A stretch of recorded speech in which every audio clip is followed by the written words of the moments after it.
Ова не се последни уставни измени кои ќе мораме да ги направиме на патот кон Европската Унија, ни порача премиерот Димитар Ковачевски. Вака тој го најави стартот на работните групи кои ќе треба да дискутираат за уставните измени со цел внесување на бугарите во уставот. Она што е проблематично во овој случај е што групите ќе работат без ниту еден представник на опозицијата, односно дел од нив ќе бидат само лица предложени од власта кои имаат заеднички став околу оваа проблематика, па се поставува прашањето што воопшто тие ќе преговараат. Ова не се последни,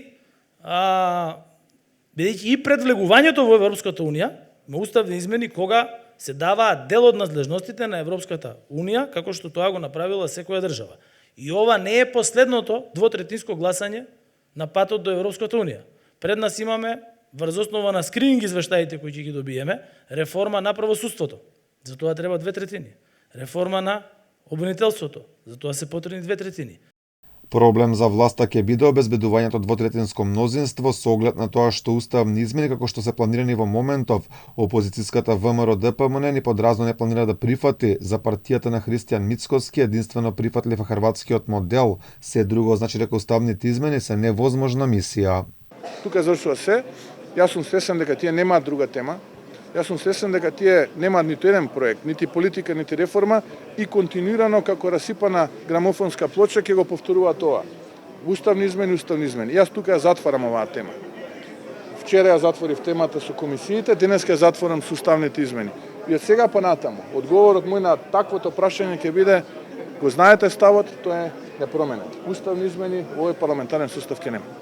Премиерот пак останува на ставот дека уставните измени се обврска за Македонија, а тие кои не ги поддржувале како што моментално се обидува власта да ги протне, биле партии против ЕУ, смета Ковачевски. Уставните измени се нешто што е обврска на нашата држава во делот на пристапување кон Европската Унија.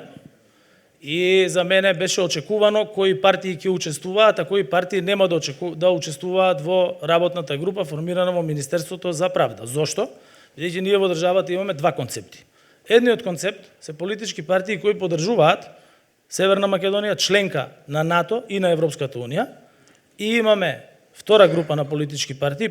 Партиите од власта веќе ги номинираа своите представници во работните групи. Од СДСМ ќе биде Цветанка Иванова, од ДУИ пратеникот Арбор Адеми, од Алијанса за албанците пратеникот Ремзи Мехмеди. Пендаровски уште пред неколку дена објави дека представник од неговиот кабинет ќе биде професорот од правниот факултет Александар Спасов. Дел од работната група ќе бидат и Јетон Шасивари, Маргарита Цацаниколовска.